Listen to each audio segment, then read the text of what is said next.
Il arrive au club, il dit « Ok, je prends cette équipe, ne sont pas dans mes plans Ronaldinho, Deco et Samuel Eto'o. » Non seulement il se trompe, et il se trompe profondément. Mais déjà, bon, vous connaissez ce business de la presse, les télévisions, il y a souvent des enfants qui sont beaux, d'autres qui le sont moins. Et moi, j'ai toujours été l'enfant qui était moins beau. Et c'était mon rôle, mais seulement j'avais un rôle très important dans le vestiaire où je pouvais tout dire à n'importe qui en le regardant dans les yeux. J'ai une blessure au ménisque, je prends 7 mois et je décide d'aller faire ma rééducation dans ma maison à Majorque. C'était une erreur parce qu'à ce moment-là, il n'y avait plus le dialogue. Et quand vous avez un vestiaire comme celui du Barça avec des grands joueurs qui ne peuvent pas se parler, il y a un souci. Parce que la force du Barça, c'est que c'était un groupe de jeunes qui aimaient s'amuser ensemble. Quand on rentrait dans un stade, on voyait qu'il y avait une certaine complicité. On partageait plus que des entraînements, plus qu'un match de football. On se retrouvait pour dîner, on se retrouvait pour danser, on se retrouvait, on avait nos petits secrets. Et tout ça, quand je reviens, était mort. Était mort. Et comme j'aime souvent dire les vérités, et pour moi, toute vérité est bonne à dire, évidemment, ce jour, Ronny se trompe parce que c'était le match, mon retour, c'était face à la Real Sociedad. Franck, qui me prend avant le match, il me dit « Est-ce que tu veux commencer ou tu vas attendre ?» Je lui ai dit « Franck, je préfère jouer les dernières 20 minutes en espérant que le Barça sera en train de gagner 3-0, voire 4. C'est plus facile pour quelqu'un qui a fait 7 mois sans jouer. » Mais malheureusement, ce n'était pas ça. Franck fait 3 remplacements et je suis toujours à l'échauffement. Et à un moment donné, je reviens vers le banc de touche et j'ai dit à Eusebio, on a fait 3 remplacements, dont je vais aller m'asseoir. Simple. Moi, je n'étais pas fâché. Je reviens, c'est mon premier match. Je savais que j'allais jouer à n'importe quel moment, je devais jouer. Et Franck, qui va en conférence de presse, et on lui pose une question, mais pourquoi Samuel n'a pas joué? Il dit, oh, moi je ne sais pas, mais je l'ai envoyé à l'échauffement et il n'a pas voulu. Mais pourtant, j'étais à l'échauffement et je suis revenu et il avait fait 3 remplacements. Et Ronny, qui ne parlait pratiquement jamais à la presse, ou quand il passait, c'était le sourire et il partait. Et il sort une petite phrase. Moi, à ce moment-là, je me dis, mais est-ce que ce mec est normal? Parce que si quelqu'un n'était pas exempt de tout reproche, c'était Ronny. Mais on l'aimait comme ça. Et on le savait. Mais moi, quand je parle souvent à Eden Hazard, je prends l'exemple sur Ronny. Je lui dis, Ronaldinho était le meilleur joueur au monde ou le meilleur joueur de tous les temps. Parce qu'il était incroyablement fort. Mais seulement un joueur qui ne s'entraîne pas tous les jours, au bout d'un moment donné, ça paye cash. Ça paye. Tu peux être Ronaldinho, tu peux être Messi. Si tu ne t'entraînes pas, monsieur Eden Hazard, au bout de 2 ans, on t'oublie. Et le football va tellement vite qu'il y aura un autre gamin qui va naître, qui sera encore plus fort. Et c'était ça.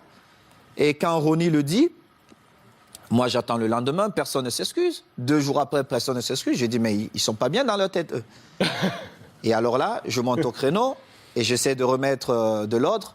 Mais seulement, comme j'étais le fils mal aimé de la presse, on a tout mis sur moi.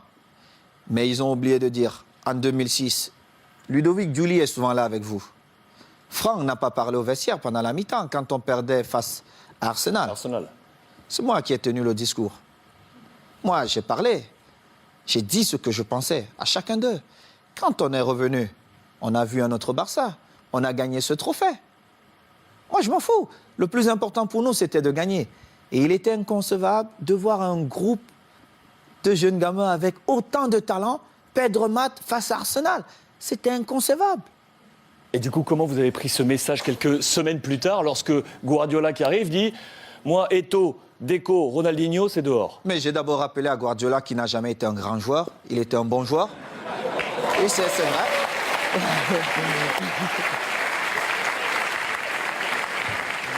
Mais c'est vrai.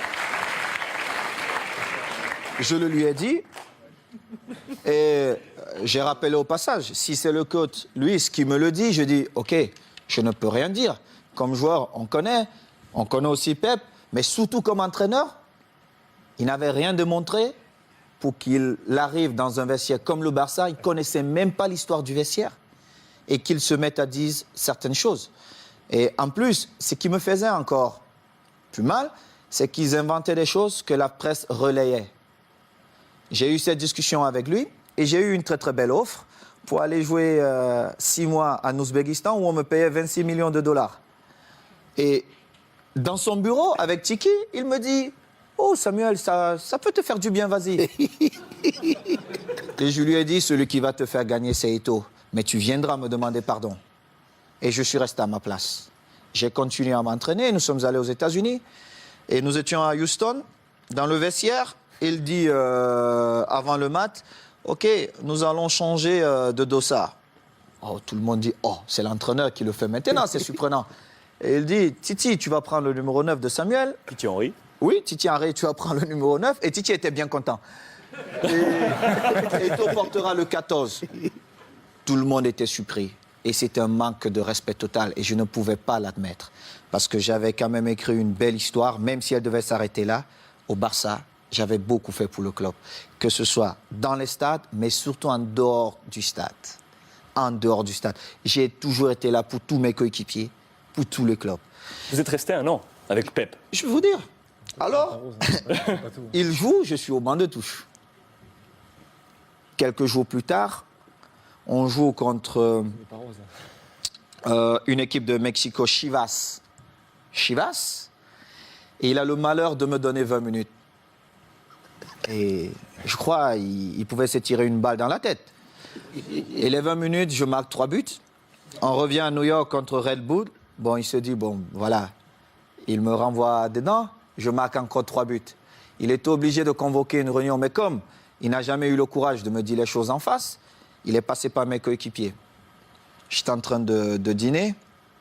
Et le délégué vient, Carlos Nava, il me dit viens, j'ai une surprise pour toi. Moi, j'étais pressé. Je me disais peut-être c'est Beyoncé qui m'attendait.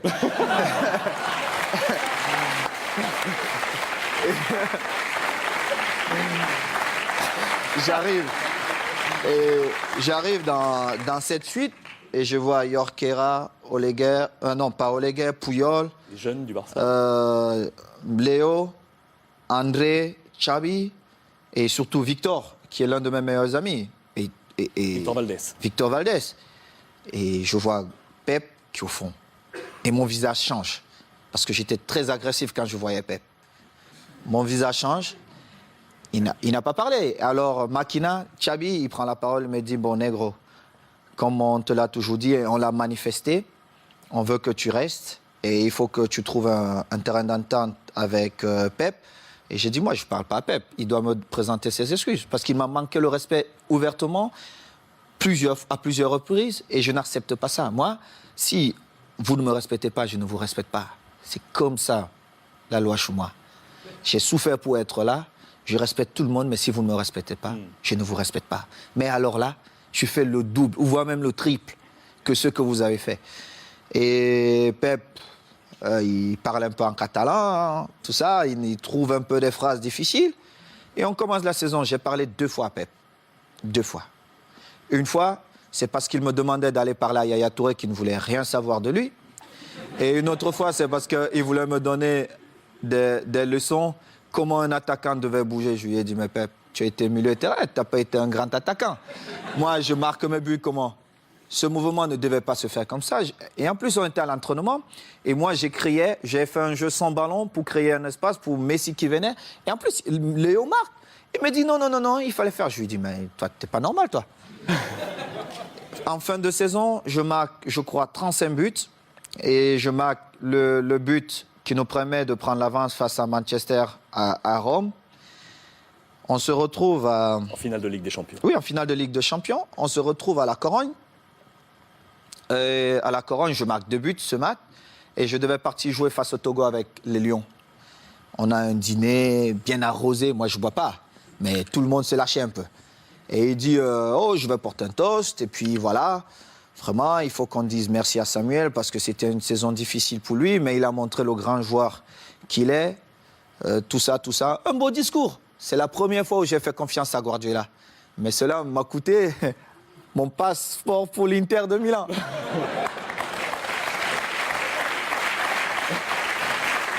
Et du coup, quand vous l'avez croisé ensuite à l'Inter, parce que vous l'avez croisé, on a une belle photo de vous en poignée de Regardez main. mon visage. Parce que Guardiola, il m'a vu dans le tunnel. Est-ce qu'il m'a salué dans le tunnel? Il ne m'a pas salué dans le tunnel. Il a vous a attendu salué? là où il y avait tous les caméras. Moi, quand il a regardé le visage de Thierry Henry, ça dit tout. Parce qu'ils ont vu la scène. On était tous dans le tunnel.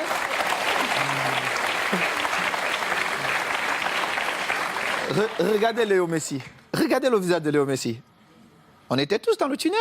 Il ne m'a pas salué. Il a attendu quand il y avait toutes les caméras pour venir me tendre la main. Évidemment, je ne pouvais pas refuser. Parce que le mal-aimé ou l'enfant détesté, on devait dire, ah, voilà, Samuel a encore fait des siennes. Mais seulement, les gens ne connaissent pas les dessous. Parce qu'il aurait bien pu me saluer dans le tunnel. Moi, j'ai eu des différences avec le code lors d'un match espagnol de Barcelone. Je ne sais pas si vous vous rappelez. à Majorque. Mais j'ai beaucoup d'estime pour le coach. Le Louis, football, c'était c'est ça. entraîneur de l'Espagnol. De l'Espagnol. Contre Majorque, Contre Majorque. vous Oui, êtes c'était envoyé un difficile. petit peu. C'était difficile pour le code, mais moi, je devais défendre Majorque et j'ai fait mon boulot. Et c'était pareil. Donc, c'est une histoire comme ça. Mais bon, après, on s'est retrouvés, Pep et moi, on a fait la paix. Et je suis content. Mais la vraie histoire, c'est celle-là. C'est que Pep, peut-être dans son envie de gagner, n'a pas respecté certaines choses dans le football. Et heureusement pour lui, j'ai marqué quand même 35 buts cette saison-là qui nous ont quand même permis de gagner. Pichichi cette saison. Qui nous ont permis de gagner tous les titres qu'il a gagnés. Et il est bien content parce que c'était ses premiers trophées. Saison où le Ballon d'Or arrive dans les mains de Léo Messi. Mérité. Vous êtes 10e de ce classement Ballon d'Or cette saison. Je ne regardais même pas ça. Mais Léo l'a bien mérité.